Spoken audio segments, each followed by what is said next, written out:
bem-vindos à nossa quarta aula sobre soteriologia. Nas últimas aulas, nós trabalhamos um pouco sobre os fundamentos da salvação e falamos um pouco sobre a doutrina da graça e sobre a doutrina da eleição. Hoje eu vou encerrar esse tópico dos fundamentos da salvação, trabalhando um pouco sobre um outro fundamento, que é o chamado de Deus. Permita-me compartilhar com vocês novamente um material para ajudá-los na compreensão, para ajudá-los a acompanhar a matéria. Então, temos fundamentos da salvação e o chamado de Deus como um dos fundamentos. Primeira coisa, são muitos os textos bíblicos que se referem ao chamado para a salvação. Há vários textos que falam sobre isso e comentam sobre esse assunto. Infelizmente, não tenho tempo hábil de ler todos esses textos, mas eu convido a você, em sua casa, que você leia cada um desses textos e entenda que Deus é quem chama a salvação, Deus é quem convida a salvação. E aí, como diz o Henry Thyssen, o chamado de Deus é o ato da graça pelo qual ele convida os homens a aceitarem pela fé a salvação providenciada por Cristo. É um ato da graça, ou seja, é um ato do favor imerecido de Deus para conosco, e ele convida o ser humano a aceitar a salvação providenciada por Jesus Cristo. Esse chamado, ele ocorre por meio do evangelho e também ocorre por meio da providência de Deus, através da sua bondade e da sua justiça. Então, o que é o chamado de Deus?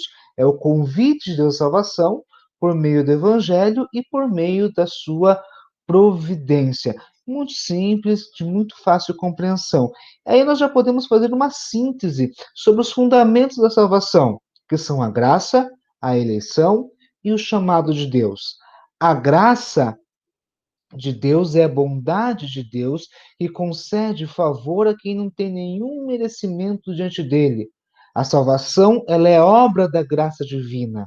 A salvação é dom, presente gratuito de Deus. A graça divina que nos apresenta Cristo.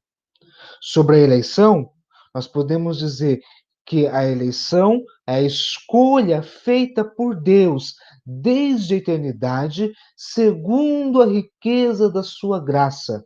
E na eleição, há a questão da presciência de Deus e da liberdade humana que precisam ser levadas em consideração.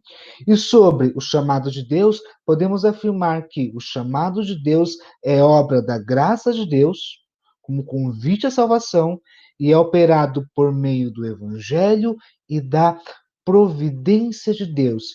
E aí sintetizamos os fundamentos da salvação. Para encerrar esse assunto sobre os fundamentos, é importante o seguinte, essa observação do professor Zacarias Aguiar Severa. Em conclusão, relembramos que o fundamento da salvação está em Deus, que desde antes da criação do mundo decidiu salvar os perdidos, providenciou os meios da salvação e escolheu aqueles que ele quis para que fossem seus filhos por adoção. No devido tempo, ele enviou o seu Filho como Salvador do mundo e, através da mensagem do Evangelho, chama os pecadores ao arrependimento e à fé em Jesus para que recebam o dom da salvação. Portanto, graça, eleição e chamado constituem a causa da salvação. O fundamento da salvação está em Deus e não nos homens. O fundamento da salvação está em Deus e não está nos homens. Isso é importante de ser guardado e de ser memorizado. Tudo bem? Na próxima aula, vamos continuar falando sobre a salvação e eu convido você a participar, porque falaremos sobre um assunto muito interessante que é sobre a natureza da salvação. Até o nosso próximo encontro. Fiquem em paz.